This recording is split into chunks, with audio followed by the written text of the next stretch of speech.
estamos arrancando el último encuentro del ciclo de lectura y discusión de este año 2024 que organizamos con las compañeras de Vida y Socialismo, desde Feminismo y Socialismo, sobre el libro Feminismos, Debates Teóricos Contemporáneos. Así que hoy vamos a ver el último capítulo, que se llama Diferencia y Teoría Feminista. Voy a compartir pantalla. Bueno, entonces el capítulo 5 es el último capítulo de este libro. Está escrito por Silvina Álvarez y se llama Diferencia y Teoría Feminista. Va a abordar distintas corrientes dentro del feminismo de la diferencia. Por un lado, el feminismo cultural. Dentro del feminismo cultural, el enfoque ético-psicológico de la diferencia y el pensamiento maternal. El feminismo posmoderno, la posmodernidad y sus ramificaciones feministas, que delinean una diferencia atomista, y el feminismo lesbiano y feminismo negro, que son parte de los feminismos específicos que cuestionan la categoría de género como categoría universal.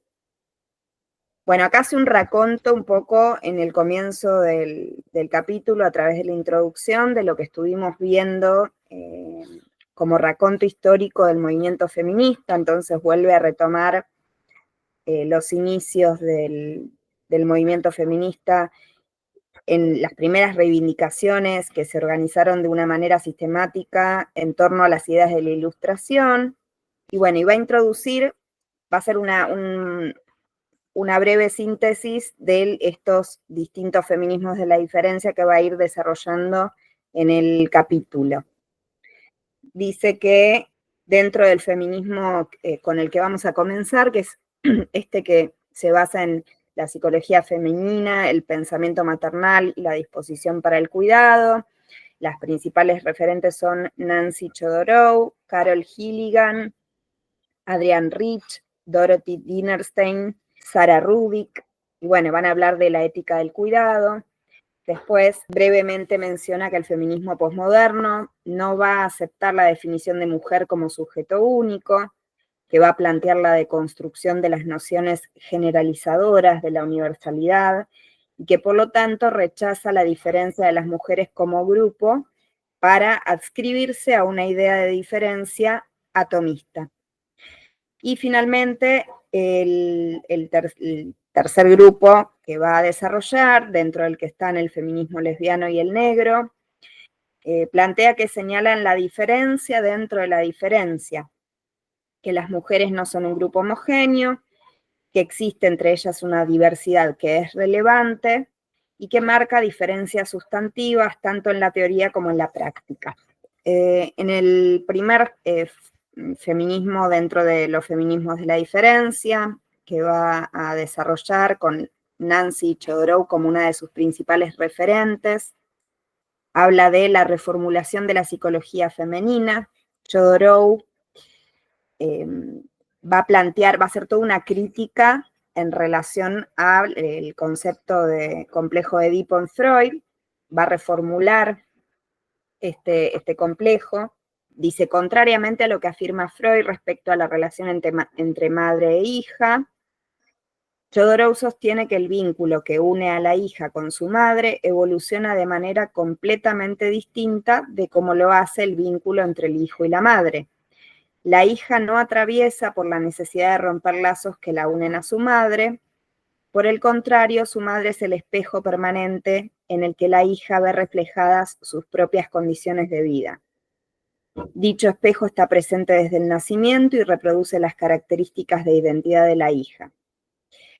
Entonces, esta interpretación le sirve a Chodorow para afirmar que el diferente desarrollo de la identidad de género en varones y mujeres determina una disposición diferente a entablar relaciones, que las mujeres tenderán a percibirse a sí mismas como vinculadas con las personas por cierto nexo de continuidad, por empatía, por la semejanza, por el afecto. Esta disposición relacional se opone al modo distante, agresivo y más marcadamente egoísta en que se relacionan los varones.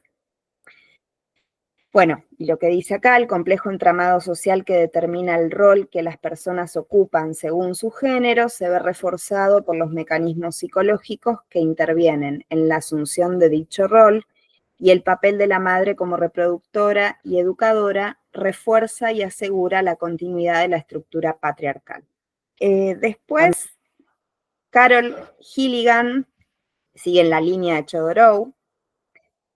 Ella también hace un enfoque psicológico que retoma a Chodorow y propone un análisis sobre la distinta aproximación a la moral por parte de mujeres y varones.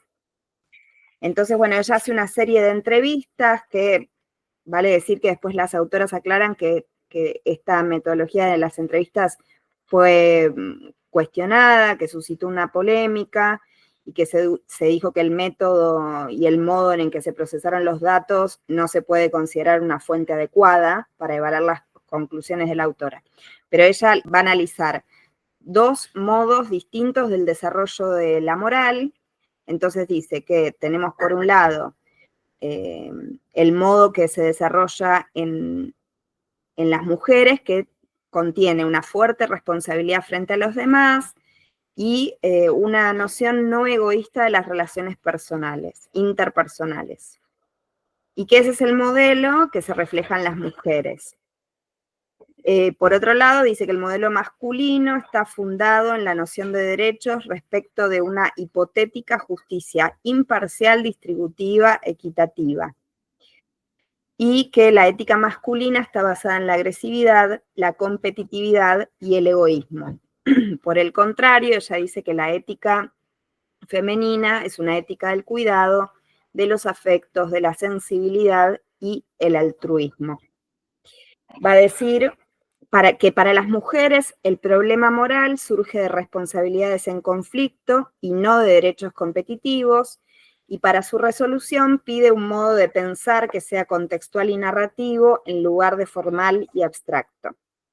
Bueno, dice que los estudios de estas dos autoras son el precedente para el pensamiento maternal.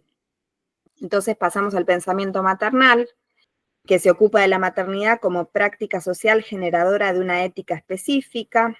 No se centra solo en la capacidad reproductora de la mujer como determinante de la especificidad femenina, sino que extiende la noción de maternidad a una especial disposición psicológica para el conocimiento y las relaciones humanas.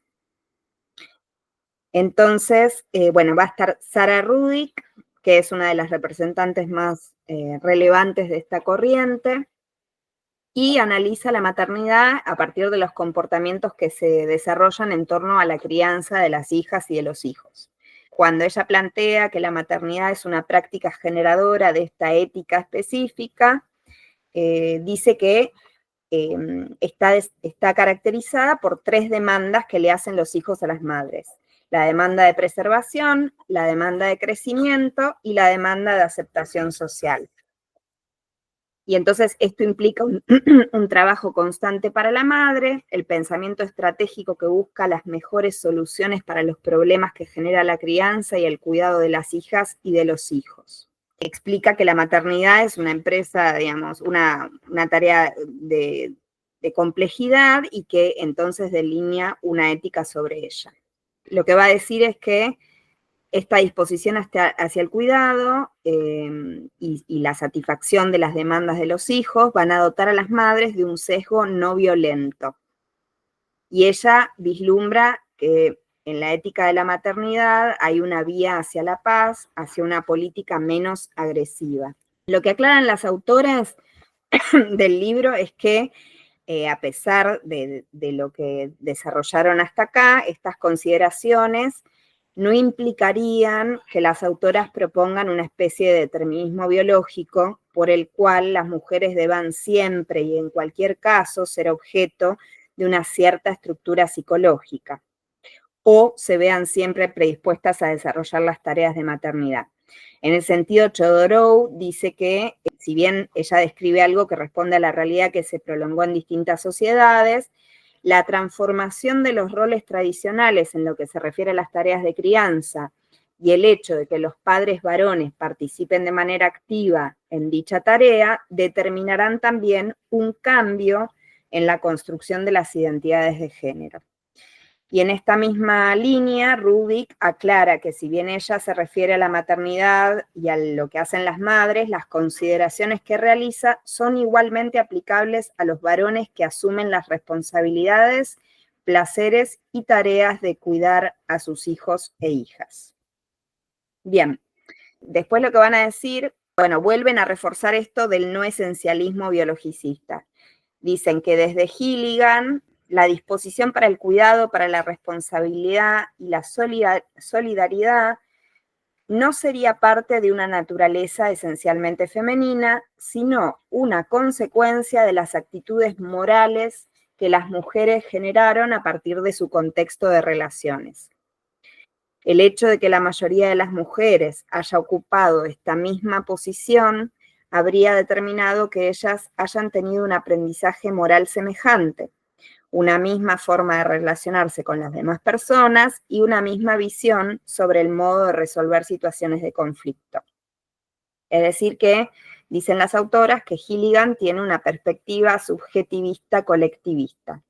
Después van a nombrar a Nell Noddings, que hizo un análisis sobre el alcance del cuidado como criterio moral, y entonces plantea Noddings que existe un genuino sentimiento moral que es el resultado de la reflexión, de valorar el cuidado por encima de otras posibles actitudes. Y esta evaluación, dice, es individual. ¿Cómo es individual la disposición hacia el cuidado? Eso es lo que va a plantear Noddings. Noddings también dice que, también aclara que la ética del cuidado como ética femenina no implica que todas las mujeres tengan los mismos comportamientos éticos, ni tampoco la exclusión sin más de los varones. Pero sí habla de que las mujeres están en una situación más apta para desarrollar actitudes de cuidado con respecto a las demás personas. Y hay una cita ahí que dice, hay razones para creer que las mujeres están de algún modo mejor preparadas para el cuidado que los varones. Esto es en parte el resultado de la presencia de profundas estructuras psicológicas en la relación madre, hijo e hija. Una niña puede identificarse con la persona que la cuida y así mantener la relación al mismo tiempo que fija su identidad. Un niño, sin embargo, debe encontrar su identidad con el ausente, el padre, y así se desvincula de la relación íntima de cuidado. Acá después ellas plantean que Gilligan contrapone el cuidado a la justicia, porque dice que son dos perspectivas éticas distintas e irreconciliables, y que después hay otras autoras como Marilyn Friedman que revisan esta diferenciación que hace Gilligan, y Friedman dice que la justicia toma en cuenta el complejo mundo de las relaciones humanas con todas sus manifestaciones, mientras que el cuidado solo se centra en un tipo de relaciones. Bueno, ahora sí, el pensamiento posmoderno.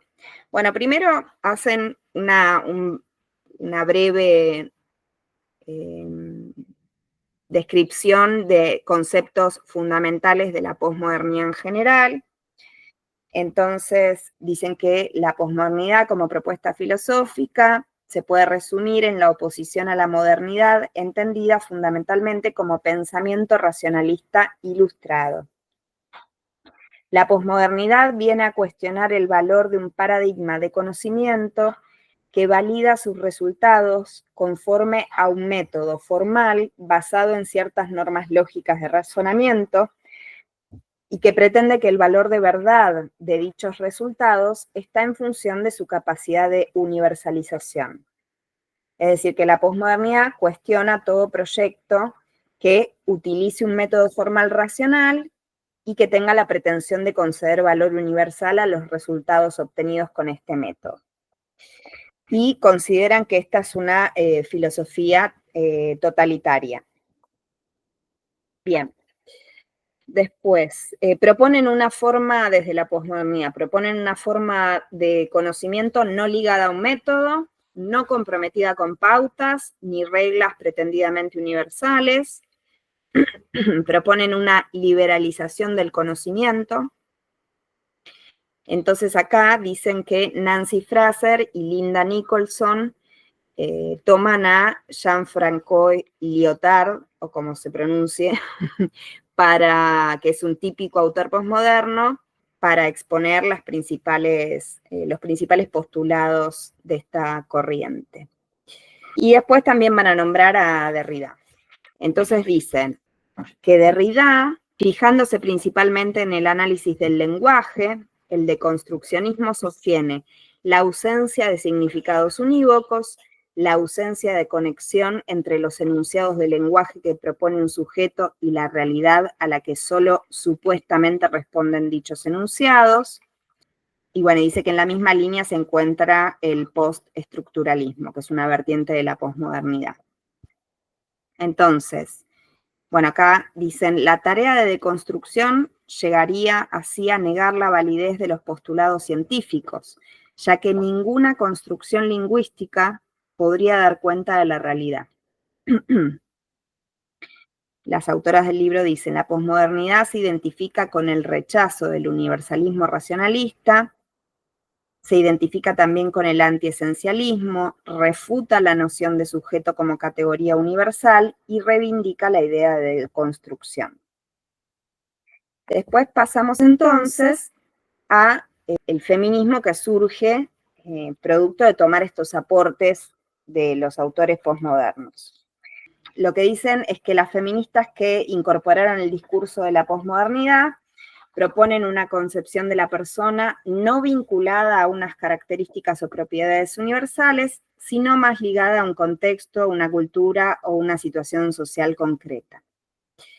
Plantean que en la distinción mismo-otro, el modelo masculino y sus valores y rasgos característicos aparecen disfrazados de universalidad, de lo mismo, mientras que la particularidad femenina frente a este modelo, lo otro, o bien es despreciada o bien es subsumida en una igualdad sustancial y masculina. Es decir, que los varones como grupo hegemónico describen lo femenino como inferior, incompleto, defectuoso, y si deciden conceder algún espacio a los valores asociados con la feminidad, lo hacen incorporando dichos valores al modelo masculino, pasándolos por el tamiz de la masculinidad. Finalmente, acá van a decir que fundamentalmente fue el feminismo francés, y ahí nombran a las autoras, que fueron posteriores a Simone de Beauvoir, a 1968, y que postulan desde el posmodernismo este feminismo de la diferencia. Y las autoras van a decir que, esto creo que lo puse al final, acá, que las principales críticas que se realizaron a este feminismo es que se presenta en términos abstractos, no vinculados con la realidad social de las mujeres, ni con la práctica del movimiento feminista, y que se plasma en textos de una complejidad no siempre fructífera. Bueno, van a desarrollar fundamentalmente a Luz Irigaray.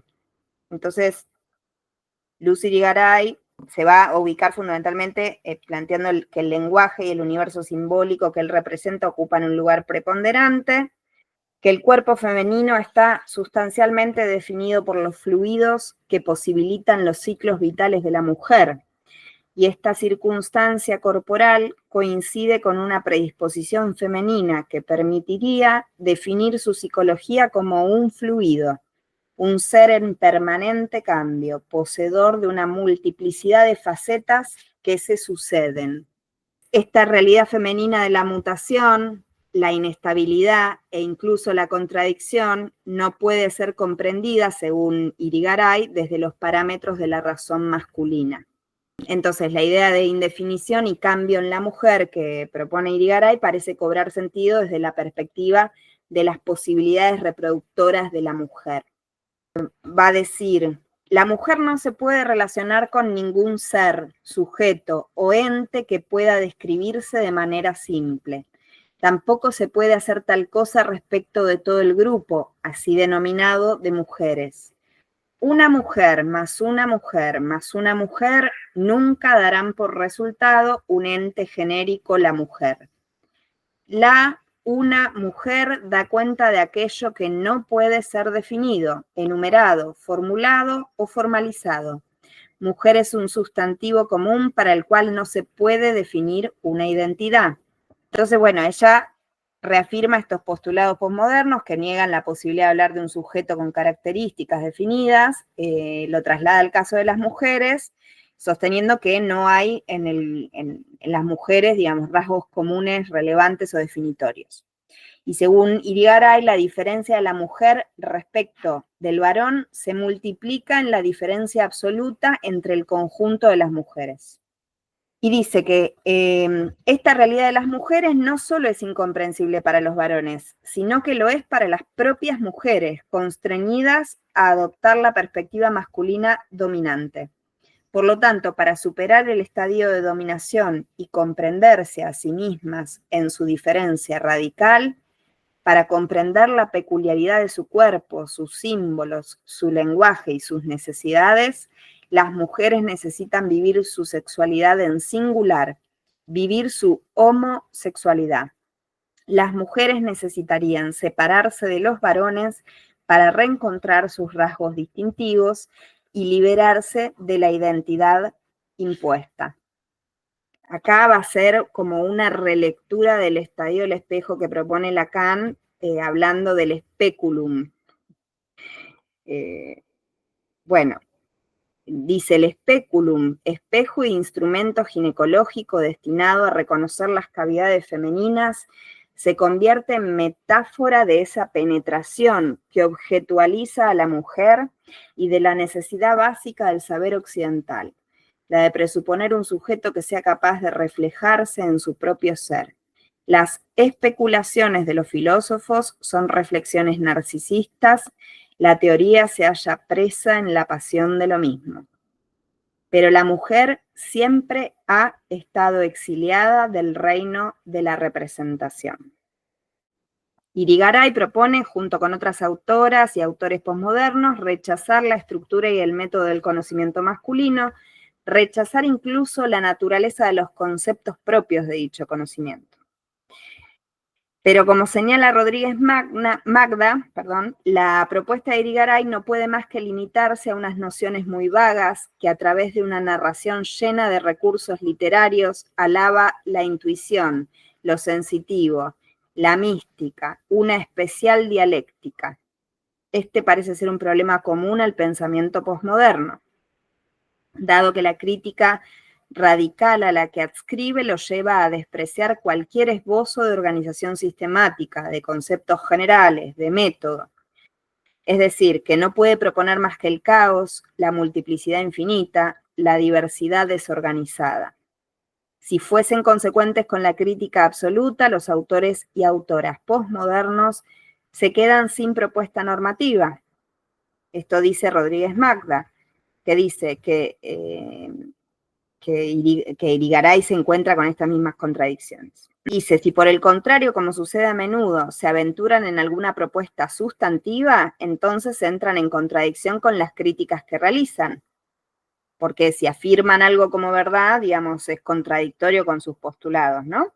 Bueno, y finalmente dice, a la metáfora literaria con pretensiones de saber filosófico e incluso científico se suma la estrategia posmoderna de la ambigüedad, que a veces desemboca en contradicciones, tal vez pretendiendo que esto revela un estado superior del conocimiento, aunque en realidad pone en evidencia la escasez de aportes genuinos. Bueno, acá las autoras del libro me parece que no disimularon su posición crítica. Pasamos entonces a la influencia sobre el feminismo italiano. Dice que durante los años 60 y 70, Italia fue uno de los países europeos en los que el movimiento feminista adquirió mayor protagonismo. Numerosas agrupaciones comenzaron a organizar reuniones, seminarios y grupos de autoconciencia que pronto sensibilizaron a las mujeres italianas sobre sus problemas. El gran esfuerzo de movilización y participación de las mujeres italianas estuvo acompañado durante estos años por una actividad intelectual y teórica importante que se mantuvo muy ligada a la práctica, al movimiento reivindicativo. Y entonces ahí nombra estos dos ejemplos que son la librería delle Donne de Milán y la biblioteca delle Donne de Parma. que estas dos iniciativas pretendían crear un espacio para las mujeres desde el cual se dieran a conocer su pensamiento, sus escritos y sus distintas expresiones culturales y políticas. Entonces dice que desde el inicio estos grupos de mujeres insistieron en la perspectiva de la diferencia y acuñaron el término afidamento para expresar la particular relación que se genera entre las mujeres precisamente por compartir esa perspectiva exclusivamente femenina. En italiano la palabra affidare significa confiar, encargar algo a alguien, dejar una cuestión en manos de otra persona. De ahí deriva affidamento, que evoca una idea de solidaridad entre mujeres, la idea de un entendimiento que solo puede surgir entre personas que comparten ciertas experiencias de vida. Esto dice que esta noción está muy ligada a la vez con el lugar que ocupa la madre en las primeras relaciones vitales. El rol de mediadora de la madre se reproduciría de manera simbólica. El afidamento entre mujeres es la práctica social que rehabilita a la madre en su función simbólica en relación a la mujer. El afidamento se configura como reparación femenina de la grandeza materna y fundamento de una autoridad social femenina. Bueno, ahí dice que las principales autoras de esta corriente son Carla Lonzi y Luisa Muraro, que fueron las que aportaron más a la elaboración teórica sobre el feminismo de la diferencia en Italia. Bueno, entonces acá Carla Lonzi va a decir, la igualdad es un principio jurídico, el denominador común presente en todo ser humano al que se le haga justicia. La diferencia es un principio existencial que se refiere a los modos del ser humano, a la peculiaridad de sus experiencias, de sus finalidades y aperturas. La diferencia de la mujer consiste en haber estado ausente de la historia durante miles de años. Finalmente, ella dice, la igualdad entre los sexos es el ropaje con el que se disfraza hoy la inferioridad de la mujer. Entonces acá dice que hay otra autora que se llama María Milagros Rivera, que agrega que la igualdad no viene ni antes ni después de la diferencia. No hay una secuencia entre ambas, sino dos opciones políticas y simbólicas que nacen en lugares distintos y desean llegar a lugares también distintos. Las autoras del libro que estamos leyendo, dicen, en el texto de Lonzi podemos encontrar algunos de los errores más frecuentes presentes en la argumentación que insiste en contraponer diferencia e igualdad. Esta es la posición de las autoras. Dice, en primer lugar, tras un mensaje que pretende ser una denuncia política, se confunde el origen histórico de la idea de igualdad con su valor ético. Por otra parte, la igualdad no es un concepto exclusivamente jurídico, como dice Lonzi, sino que cuenta con una justificación ética que legitima su consagración como principio jurídico. Y en tercer y último lugar, dicen que para que la variedad y la multiplicidad de las que habla la autora puedan realizarse, las personas tienen que contar con una efectiva capacidad de decisión y de acción, es decir, con autonomía personal, que la igualdad implica precisamente extender esa condición de autonomía a todas las personas, mujeres y varones, de modo que más que un obstáculo, la igualdad es una condición necesaria para que se pueda manifestar la diferencia. Bueno, esta es la posición diferenciada de las autoras del libro con respecto a lo que planteaba Lonzi. Después, finalmente, Luisa Muraro estudió el papel de la madre y su simbología. Dice, toma a la madre como punto de referencia fundamental, desde el cual pensar y actuar conforme a un lenguaje propiamente femenino. Reivindica que esta filosofía y la política de la diferencia se centran en el valor de la figura de la madre. El planteamiento de Muraro parte de la consideración de los roles que tradicionalmente han sido asignados a las mujeres a lo largo de la historia. El orden simbólico propuesto por Muraro añade valor y protagonismo a la maternidad, pero no cuestiona el alcance pretendidamente universal y esencialista que el patriarcado ha visto en la función de cuidadoras asignada exclusiva y excluyentemente a las mujeres. Esta es la crítica, o sea, que hace Luisa Posada Cubiza a la posición de estas autoras, ¿no? Que en esta revalorización de la mujer a través del rol maternal, de alguna manera están cristalizando un rol asignado históricamente. Bueno, la diferencia de las mujeres como grupo plantean fundamentalmente dos vertientes distintas en la idea de diferencia dentro de la teoría feminista. Entonces dicen que dentro de la ética del cuidado del pensamiento maternal, hablan de las mujeres como grupo, refuerzan la categoría de género, aunque, digamos, las autoras dicen que igualmente esta perspectiva, en algunos casos, y según la formulación de la autora, pueden ir desde el esencialismo más o menos biologicista hasta el esencialismo como, entendido como identidad cultural. Digamos que esos son los riesgos. Y que después tenemos la idea de diferencia desde la vertiente de la posmodernidad, que es una diferencia radical, diversidad radical, ausencia de características comunes, ausencia de género. O sea, desde esa corriente no se puede pensar a las mujeres como grupo, porque es una diferencia atomizada.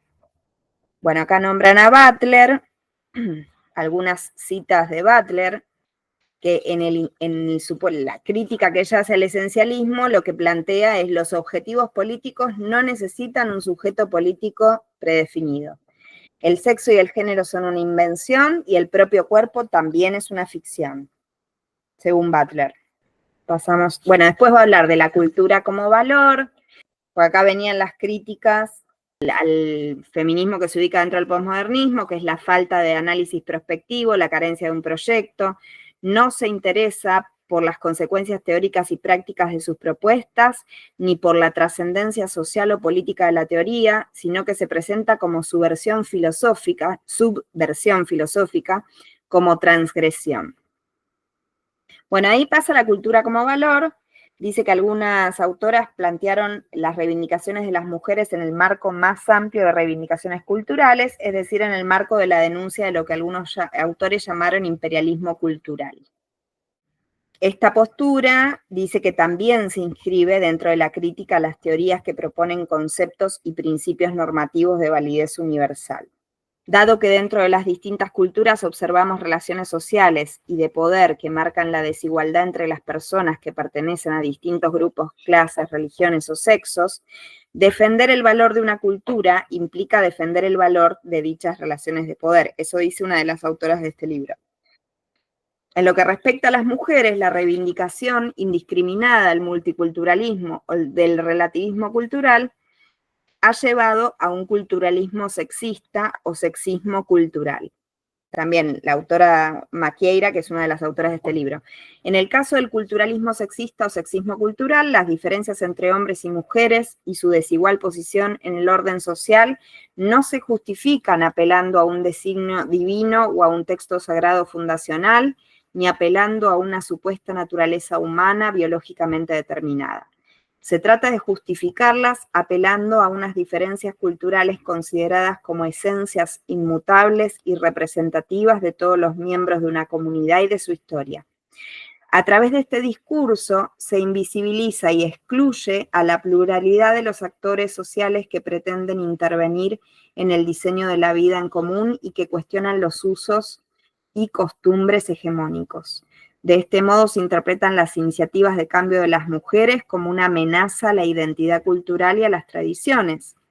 Y dado el papel atribuido a las mujeres como reproductoras de la comunidad y guardianas del orden social, se las convierte asimismo en culpables de la desintegración sociocultural. Acá habla de que los debates de los últimos años muestran que el género como categoría unificadora fue muy discutido. Entonces dicen que Iris Marion Young tiene un enfoque teórico que propone entender la diferencia como una categoría política y social. Dice que la diferencia no se limita a la diferencia sexual ni de género, sino que afirma que todo proyecto político debe tener en cuenta la diferencia en todas sus formas, racial, étnica, religiosa, de clase, etc. Young propone una teoría que, sin renunciar a la idea de las mujeres como grupo, incorpore pluralidad y diferencia dentro de ese grupo.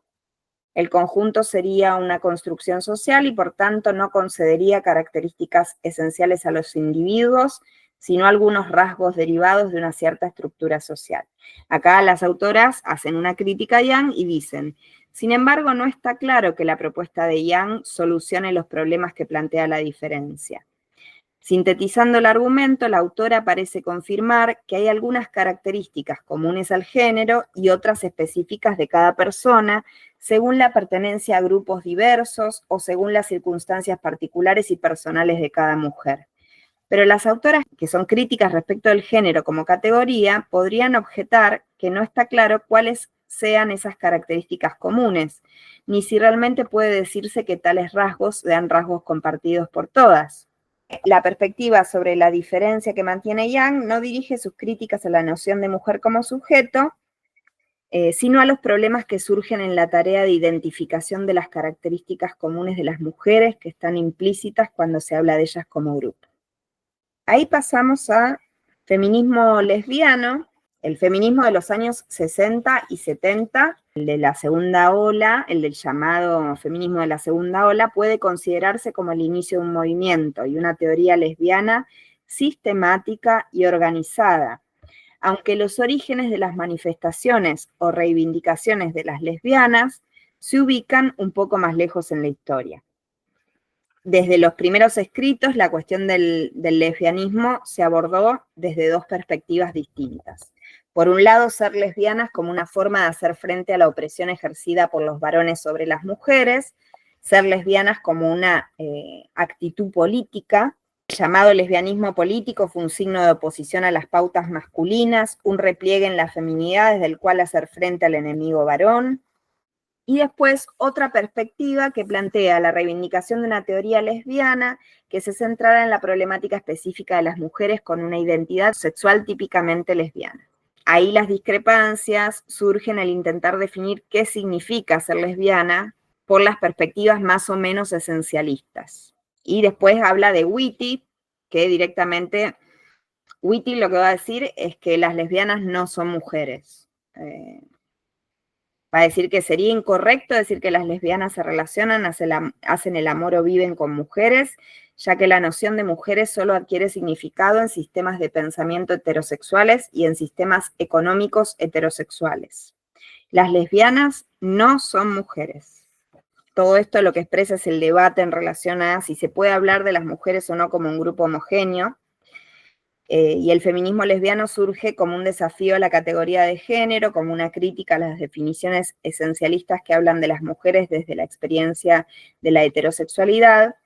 Y sin embargo, buena parte de la teoría lesbiana vuelve a proponer una definición esencialista, esta vez de un grupo más acotado, el de las lesbianas. Esto es lo que plantean las autoras. Finalmente, el feminismo negro, bueno, lo que dice es que la perspectiva de las mujeres negras estuvo presente en el movimiento feminista al menos desde el siglo XIX. Habla sobre el momento en que el abolicionismo y el sufragismo tuvieron sus momentos de encuentro y después de desencuentros, que dieron cuenta de cómo el sexismo y el racismo se presentaron como formas de opresión con características similares. Y las autoras dicen, aunque esta parte de la historia común de la lucha de liberación de las mujeres y de las personas negras es muy importante para los orígenes del feminismo, este siguió posteriormente un desarrollo que tuvo como protagonistas a las mujeres blancas. Esto es lo que vienen a cuestionar desde el feminismo negro. Entonces el feminismo negro hace una doble crítica a la teoría feminista. Por un lado, le critica la perspectiva universalista adoptada al hablar del género como categoría única y la falta de consideración de la diferencia entre las mujeres, y por la otra afirma que esta pretendida universalidad no hace más que consolidar una perspectiva excluyente y que las mujeres negras se han sentido excluidas e incluso marginadas por la práctica y la teoría feministas. Bueno, y dicen que en este sentido el racismo imperante en muchas sociedades está arraigado también en las propias feministas y que aunque sus teorías pretendan ser imparciales con respecto a la raza, en realidad no lo son. Esto dice Alcoff. Las autoras van a decir que más allá de las críticas al movimiento y la teoría feminista desarrollada por mujeres blancas, para definir el feminismo negro a menudo se apela a rasgos de origen, como el ser descendiente de una familia afroamericana o haber nacido y vivido en el seno de una comunidad negra. Otras veces se hace hincapié en la percepción de unas ideas sobre lo que significa ser mujer y ser negra. Ahora pasamos al punto final del capítulo y del libro, es un poco la propuesta de o sea, la crítica de las autoras y después alguna especie de propuesta. Entonces, ellas van a hablar de los puntos controvertidos, una síntesis, aunque ya fueron esbozando sus diferencias en los distintos apartados del capítulo, pero van a decir que en el feminismo, como cualquier otra disciplina teórica, encierra una pluralidad de enfoques posibles que, sin embargo, no deberían hacernos olvidar los objetivos sobre los que están en sintonía las distintas perspectivas. Creo que algo de esto hablábamos la otra vez cuando decíamos, bueno, pero el feminismo que no reivindica a las mujeres como sujeto político, ni tiene la agenda de las mujeres, ¿cómo entra en el feminismo? Bueno, entonces ellas dicen, hecha esta aclaración, ahora podemos esbozar nuestra crítica en relación al feminismo de la diferencia y cuáles son sus puntos más controvertidos. Que la reivindicación de la diferencia entendida como contracultura femenina presenta problemas, lo de la contracultura determinista. Si lo femenino viene determinado por la naturaleza propia de las mujeres y se desarrolla conformando una cultura esencialmente femenina, vinculada exclusivamente a la maternidad, la familia y la disposición hacia el cuidado, cabe preguntarnos entonces cuál es el margen que queda para el desarrollo de las iniciativas individuales y para la diversidad entre las mujeres. Por otra parte, esta posición no es nueva porque la cultura y el pensamiento occidentales identificaron siempre a las mujeres con la naturaleza, relegándola al terreno de lo afectivo, el ámbito privado, la vida familiar y la reproducción. Si ahora con esta nueva ola de feminismo cultural reivindicamos una esencia femenina ligada a esos mismos valores, ¿de qué manera podemos criticar las teorías que nos antecedieron acerca de cuál es nuestra naturaleza? Si defendemos una contracultura igualmente determinista, ¿cómo podremos criticar la cultura patriarcal que nos ha marginado y negado la posibilidad de decidir sobre nuestra propia vida? El hecho de que las mujeres tengamos una constitución biológica determinada no lleva consigo valores intrínsecos, no tiene por qué ser bueno o deseable. El segundo punto controvertido, dicen, la diferencia radical del posmodernismo nos deja sin ningún recurso para la defensa de los derechos de las mujeres. Bueno, digamos, si no se puede hablar de mujeres, si no existen las mujeres, si no se puede hablar de mujeres, si no hay categoría mujeres, ¿cómo vamos a reclamar derechos específicos para las mujeres, no? Si toda crítica social se basa en construcciones teóricas de sujetos cuya razón es una ficción parcial y fragmentaria, entonces la crítica se vuelve contra el feminismo, quedándose sin herramientas para la construcción de ninguna teoría posible. El punto 3 dice, tampoco deja de presentar problemas la cuestión relativa a las críticas que se hacen desde el feminismo posmoderno o desde el feminismo denominado antiesencialista al concepto de género que han utilizado tanto la teoría como el movimiento feminista. Entonces, las autoras reivindican la importancia del género como categoría analítica, su compleja configuración a través de los distintos aspectos que lo definen como categoría y su pertinencia teórica para poner de manifiesto problemas centrales de la investigación en distintas áreas de conocimiento. Y acá dicen, centrarse exclusivamente en una noción atomista de la diferencia como noción explicativa y justificatoria de la realidad, que además otorga valor a cualquier manifestación por el solo hecho de su radical diferencia, es negar la existencia de conflictos genuinos. El cuarto punto, se argumentó que la teoría feminista, al hablar de las mujeres, no hace otra cosa que reflejar los problemas de un grupo de mujeres y que por lo tanto la teoría feminista no se puede trasladar a otros contextos.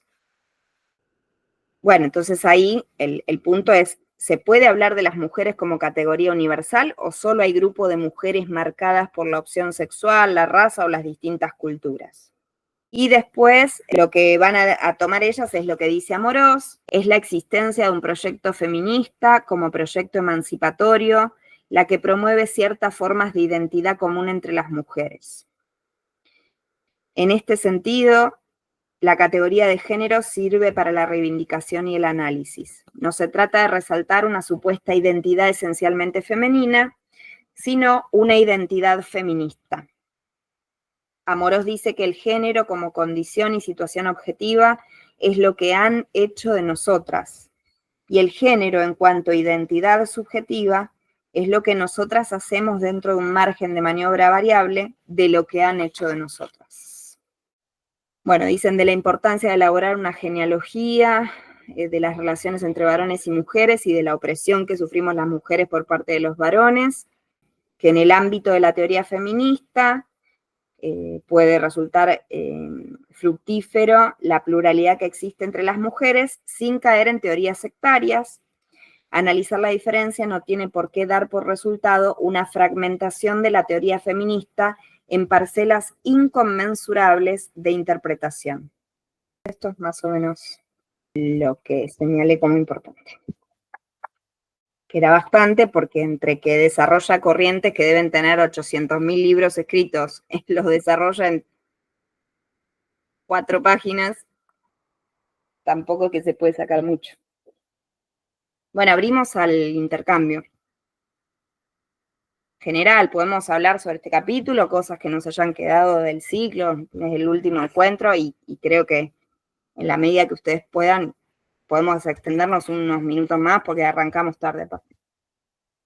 Vamos a empezar por lo más divertido para mí del texto de este pedazo. Es esta cuestión del pensamiento maternal o de la actitud maternal, la ética del cuidado y toda esta historia que se nos adjudica a las mujeres, ¿no? Y que me parece simplemente, en un momento dado me acordé con esto de las madres y el cuidado y la ética y el amor y qué sé yo por los demás, de un día que estaba en una placita que hay por Libertador y Castex, por esa zona, que es una zona muy paqueta, y que de pronto una mujer empieza a gritarle a una criatura de unos 6, 7 años como mucho, vení para acá que te voy a matar, no te aguanto más, sos una porquería.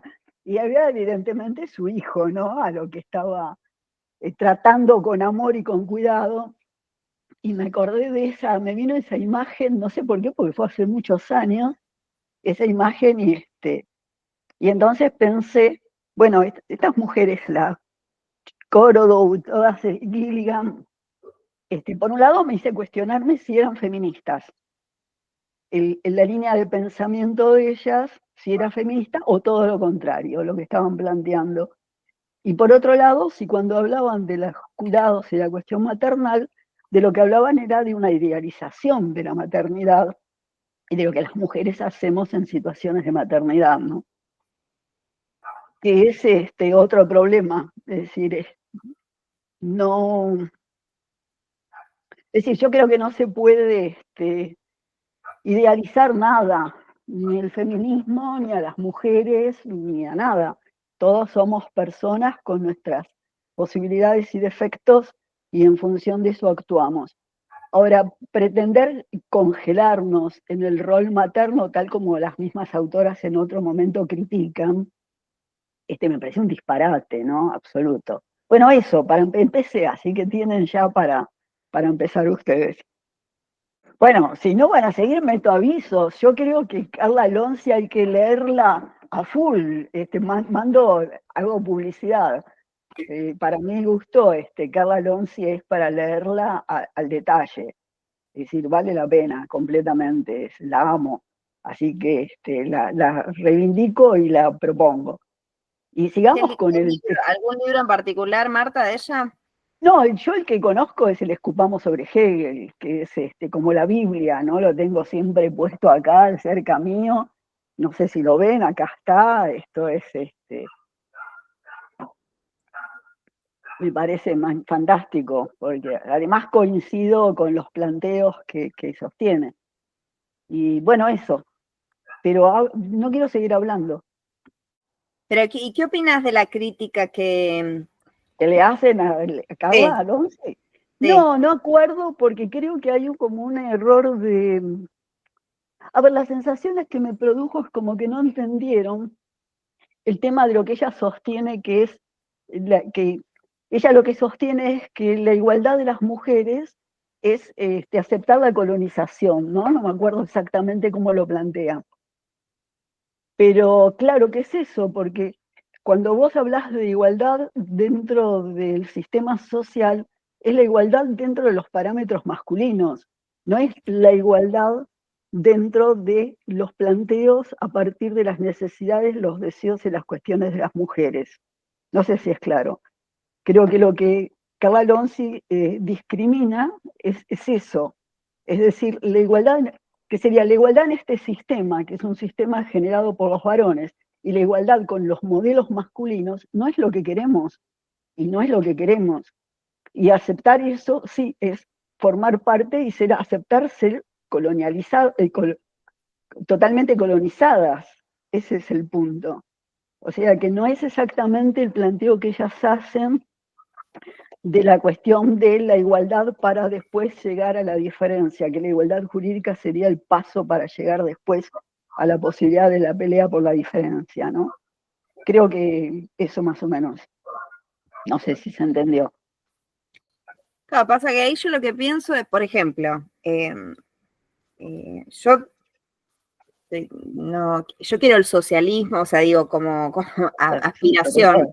Quiero una sociedad socialista, entonces rechazo cualquier opción dentro de un sistema capitalista y sin embargo, en la lucha, cuando nosotras nos damos una lucha específica, digo, nosotras las mujeres, por algún derecho, por alguna conquista jurídica, yo tengo claro que dentro del marco de una legalidad burguesa y que son derechos que postulan igualdades formales y que después en la práctica sabemos, como pasa, por ejemplo, con que no se aprobó la ley de la campaña con respecto al aborto, sino que se aprobó totalmente diluida, y que entonces la ejecución de esa ley no se da de la misma manera en cierto sector social y en ciertas zonas geográficas que en otras regiones del país. Sabemos que eso ocurre. Entonces, no garantiza una verdadera igualdad porque la sociedad, seguimos viviendo en un sistema patriarcal y además capitalista. Entonces, doblemente, digamos, hay dos motores que van a hacer que esa igualdad verdadera, no la formal, no se pueda cumplir. Pero, sin embargo, me parece que son logros históricos dentro del movimiento feminista que puedan, o sea, que entre que haya una ley del aborto y que no haya, es un logro histórico para las mujeres, ¿o no? O sea, vos, ¿cómo lo ves ahí? Claro, yo creo que toda reivindicación es un paso, pero que no podés pensar que es el objetivo. Que cuando perdés de vista que el objetivo es la revolución, perdiste el paso que diste. No sé si es claro. Digo, es decir, conseguir el aborto es un paso. ¿Es lo que queremos? No. Yo no quiero que las mujeres abortemos. Yo quiero que las mujeres no abortemos. Es decir, yo creo que el aborto es un paso hoy, pero lo que quiero es reivindicar una sexualidad independiente, que el coito no sea el modelo hegemónico de relación sexual y que por lo tanto el aborto no sea imprescindible. No sé si es claro más o menos. Sí, O sí, sea, pero en tanto el aborto sostenga el coito como modelo hegemónico de relación sexual entre varones y mujeres, me parece un disparate. Este es el punto. El punto es que lo que no está reivindicado es como lo que plantea Lucy de Garay, esta cuestión de una sexualidad independiente, de encontrar las mujeres cuál es el placer personal, que en definitiva es otra vez Simone de Beauvoir, el ser para una y no para los otros, que en definitiva está siempre atravesando con distintos discursos un planteo, un cuestionamiento casi idéntico.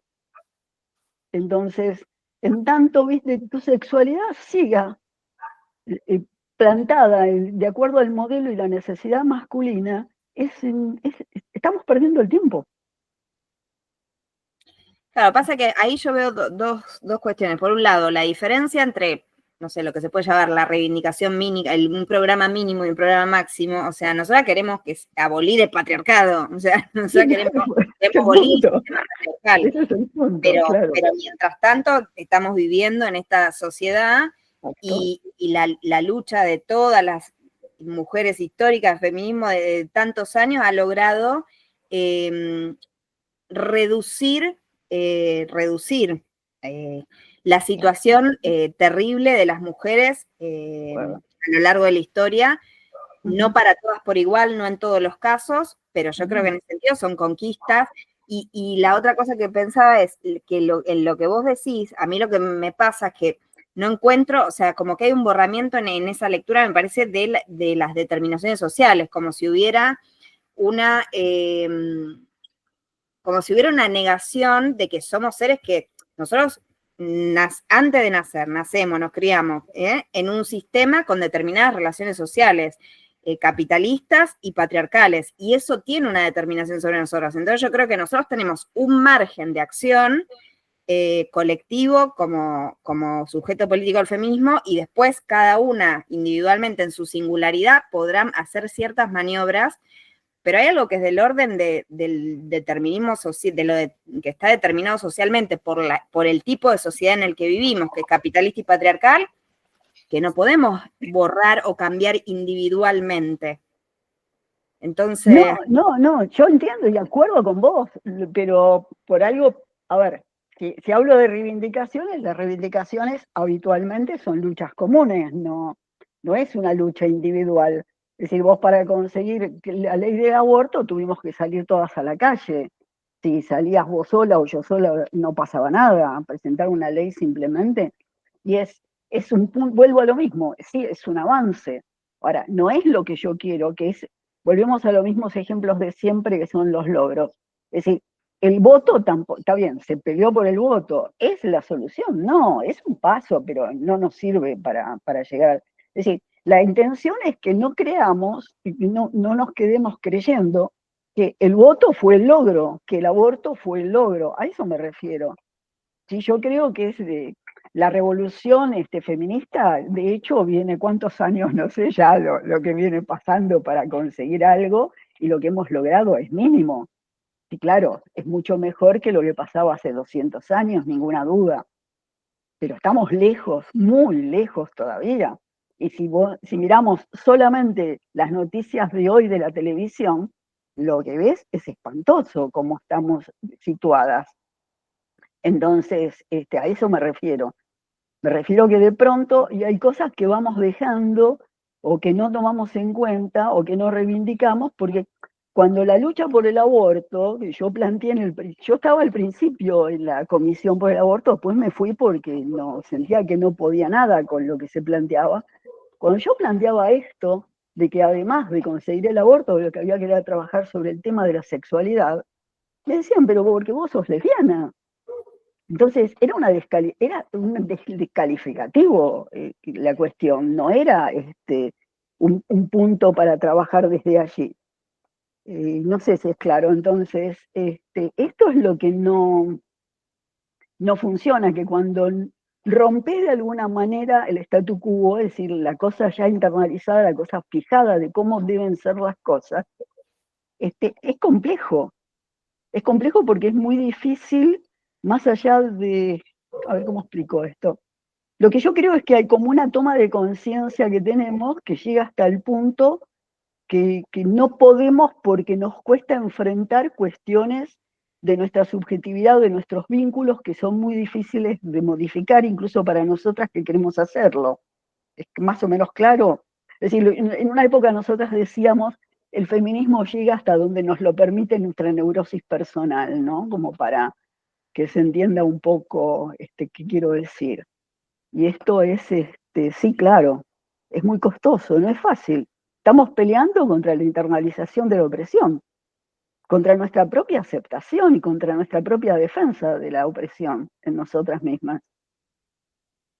Sí, por eso me gustó, por eso justo tomé lo que decía Moros, esto claro, de que hacemos lo que podemos con lo que hicieron de nosotros. Exacto, sí, exacto. Por eso el trabajo es mucho más fuerte que por ahí en cualquier otra cosa, porque se nos juega todo, se nos juega nuestra subjetividad, se juegan nuestros afectos, se juegan un montón de cosas en la lucha que estamos encarando. Más la exigencia esta de la cosa maternal y del cuidado de los otros, ¿no? Y de preocuparnos más por los demás que por nosotras mismas. Yo me callo porque no estoy de acuerdo con el feminismo de la diferencia. Pero es interesante que No, lo pero plantees también, claro. Claro, no, Claro, es importante, es interesante, precisamente lo interesante es poder discutir los temas, ¿no? Si estamos de acuerdo, A es mí me pasa aburridísimo. que lo leo y como que no me termina de cerrar, me pasa esto que vos dijiste antes. ¿Es feminismo? ¿El feminismo de la diferencia? ¿Es feminismo? O sea, dudo de... Entonces no me siento como para dar debate sobre eso porque capaz que, bueno, hay algunas que se sentirían como afectadas de quién dice qué es feminismo y qué no, ¿no? Para mí, el feminismo de la diferencia no sería feminismo. Acentúan esta cosa del género, hablan de lo maternal como un instinto, para mí está muy alejado de eso de lo que es el feminismo. Igual al mismo tiempo, Ya entendí, sí. claro, para mí, entiendo que es una corriente dentro del feminismo, pero para mí todo lo que postula está en contraposición de lo que para mí es el feminismo. Ese es el tema. Me cuesta entonces poder entenderlo. ¿En qué cosas puntuales, digamos? Esto, por ejemplo, cuando vos hiciste el resumen, viste que al principio habla de identidad de género. O sea, ni siquiera tomar el género como método de estudio, que es el feminismo, digamos, ¿no? Que el género es opresión. Habla del género como identidad. Una identidad que acentúa la madre, que dice, uy, qué mambo. No Sí, me acuerdo nada. sabés que a mí me llamó mucho la atención, que yo lo que siento es que lo que me pareció cuando lo leí, es que hay confunde todo el tiempo, por ejemplo, sexo con, depende como uno lo postule, pero con orientación sexual. Sí. Sexo con orientación sexual. Sí. Después, la afirmación de que las lesbianas no son mujeres, Sí. me Bueno, pero parece un delirio. Y también hay mucha confusión entre identidad, porque yo decía, pero ¿por qué si estamos hablando del género dicen identidad? Pero no son las autoras del libro, me parece que es ellas reponiendo a estas autoras del feminismo de la diferencia. Claro, bueno, es que eso es una cosa que pasa para mí con este libro también. Estamos como leyendo lo que opinan ellas de otras autoras, eso como que es difícil. Sí, ellas ponen algunas citas textuales, o sea que hay algunas citas textuales, en todos los apartados hay algunas, pero sí, después están como reponiendo, como parafraseando. Sí. No tenemos la exactitud de la letra, pero esta confusión que vos señalás, yo la noté en todo el capítulo. Me llamó la atención. Sí. Sí, aparte esta cosa de acentuar, digamos, la responsabilidad de la madre, ¿no? Otra vez. No. La responsabilidad, o sea, Sí, terminamos siendo como las responsables de todo. O sea, ni siquiera... a mí me pasa lo mismo, Diana, lo que vos decís. Como que me dejó muy confundida también perdón, te interrumpí, Sí, pero sí, dale, sí. sí, perdón. Pero No, sí, es muy confuso eso. claro, o sea, en ningún momento ponen el foco en el hombre. ¿Qué pasa con el hombre padre? Y sigue igual, de joda. Sí, pasa que es curioso porque yo tenía muchas ganas de leerlo, el tema del desarrollo del pensamiento maternal, porque me llama, o sea, siempre me llamó la atención cómo se ubica la línea del pensamiento maternal dentro de una corriente del feminismo, pues yo digo, ¿cómo es posible? Entonces ellas aclaran que las autoras no es que planteen que hay una determinación biológica, una predisposición biológica de la mujer a esto. No es que dicen, esto ocurre necesariamente por la predisposición biológica. Me parece que lo que plantean las autoras es que por el rol que socialmente ocupamos las mujeres con respecto a las tareas de cuidado y crianza en la maternidad, se termina generando esta disposición, ¿cómo le llaman ellas? Ética del cuidado. Que la ética del cuidado no es que viene no hay un innatismo, una cuestión biológica. Yo no recuerdo haber leído el tema de instinto, acá por lo menos. No hablan de instinto. Esto es algo que se reproduce socialmente de generación en generación porque somos las mujeres las encargadas. Pero yo lo que pensaba mientras leía eso es, está bien, esto es lo que ocurre socialmente y vos estás analizando eso, pero no basemos nuestra agenda feminista en esto. Claro. El punto para mí es ese. Está bien que vos señales y digas, che, históricamente se nos asignó a las mujeres y este rol y no sé qué, pero es como que ellas directamente basan su ética, basan la reivindicación de los valores de las mujeres como mujeres por esta cuestión. Entonces es contradictorio. Porque lo mismo que se señala. Todo el tiempo del instinto maternal. Hablan todo el tiempo de instinto maternal. Instinto no dicen, me parece. No dicen, no. Pero es instinto maternal. No es instinto. Hablan de instinto maternal. Pero ellas dicen que no existe. Hablan de cuidado, pero no de instinto. Perdón, no, porque no hablan de instinto, hablan de cuidado maternal. Es decir, perdón. Pero yo no creo en el instinto maternal. Pero como lo plantean ellas, están hablando de instinto maternal, es algo natural de la mujer. Sí, yo creo que hablan más de una cuestión cultural y que por lo menos para mí no. No, lo único más, digamos, natural que traen es cuando hacen la relación madre-hija, donde suponen que la cuestión de las mujeres funciona especularmente con sus madres y por lo tanto van a reproducir después exactamente la cuestión del cuidado, qué sé yo. Allí es como que sí establecerían un vínculo más natural en el primer contacto, en la primera relación.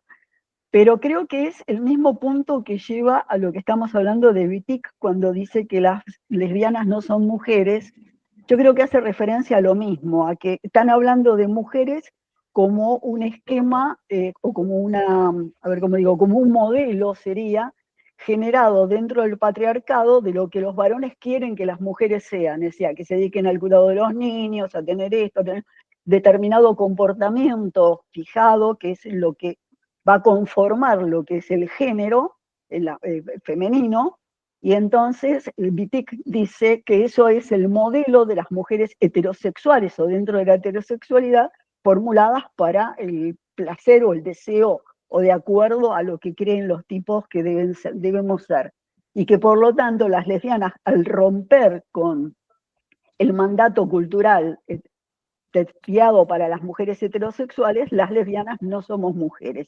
Esto creo que es de algún modo lo que va a sostener Wittig, y que desde el mismo lugar, ¿no? Desde el sostener que las mujeres tenemos que tener determinado comportamiento, que son las características adjudicadas a lo que llamamos el género normalmente, que es lo de ser contenedoras, estar en función de los otros, cuidadoras, amorosas, no violentas, bueno, todo lo que están tirando dentro de lo que ellas llaman pensamiento maternal o el... Pensamiento maternal. Eso, dentro de lo que ellas condicionan como pensamiento maternal. Pero hablan de eso, no más que de instinto. No usan la palabra instinto, a eso me refería, perdón. No, la palabra instinto yo no recuerdo haberla leído, pero a mí me parece que ahí, en varios de estos desarrollos de los apartados, lo que falta es como una aclaración que no está en todo el capítulo, que es, las mujeres somos mujeres o hombres porque pertenecemos a un sexo biológico u otro.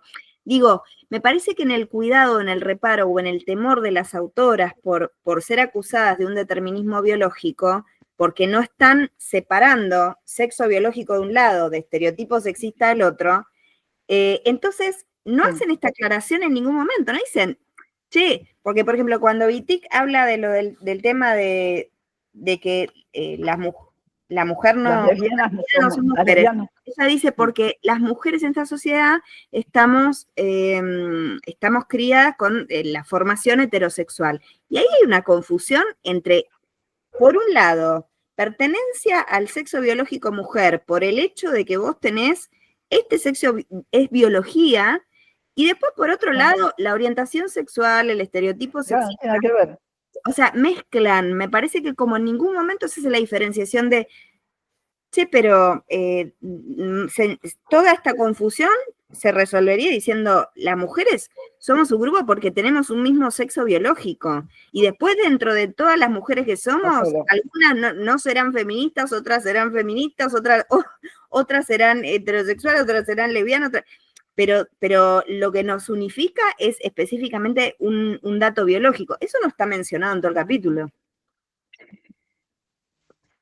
Sí, claro, más pero... o menos, cuando habla de mujeres, casi a lo último.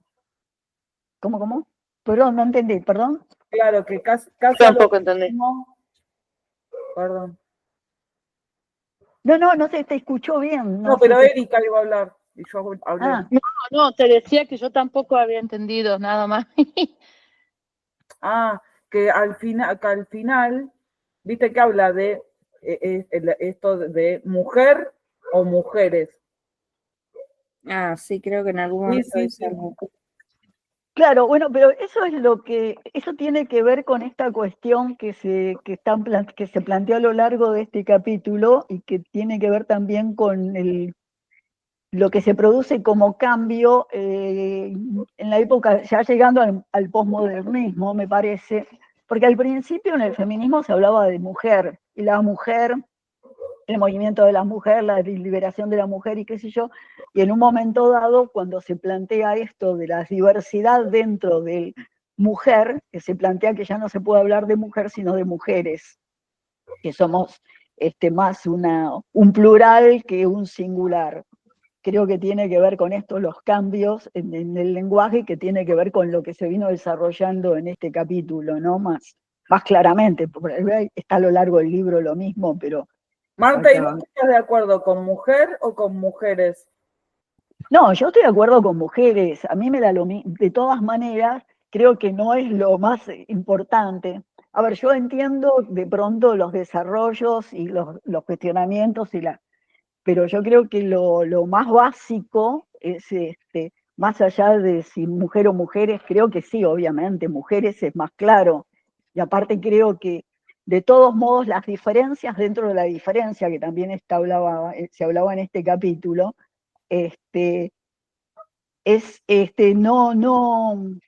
no es, a ver, no es como para llegar a la cuestión más atomista de que, bueno, entonces, como hay mujeres lesbianas, hay mujeres negras, hay mujeres pobres, ricas, blancas, grises, violetas, qué sé yo, viste, todas las posibilidades que tenemos las mujeres en nuestro sistema social.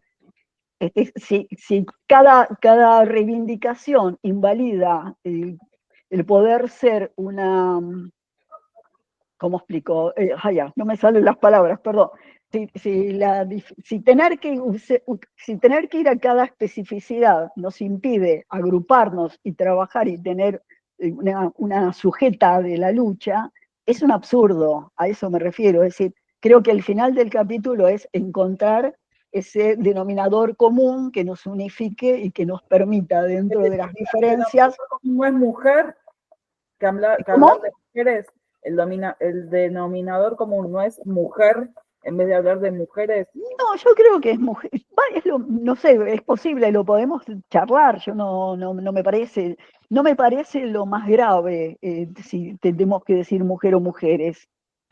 Lo que sí me parece grave es negar la posibilidad de funcionar como un grupo o como lo que, no sé, tampoco sé si es grupo la palabra o si es, qué sé yo, pero cuál sería la denominación, pero como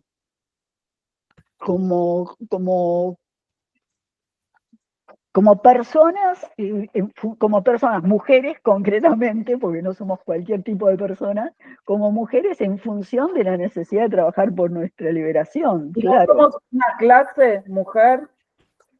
En una época se decía que éramos una casta, es decir, no en el sentido de Milei, claro, sino en otro sentido, casta. Pero bueno, esto también se puede ver y se puede especificar y que encuentres la definición que más te parezca divertida. A mí no me parece, vuelvo a lo mismo, yo hay cosas tan puristas, que no es lo que me preocupa o me interesa mayormente. No, no, podemos sí charlarlo porque es divertido. Todo lo que sea reflexión y discusión me parece encantador. Esto hecho al margen, me da mucho placer. O sea, sí, claro. Pero ¿por qué sería que preferirías mujer y no mujeres? Parezco Priscila, permiso, ¿no? No, porque a mí me pasa lo mismo que cuando hablan de feminismos, me pasa lo mismo. Para mí es feminismo, es uno solo.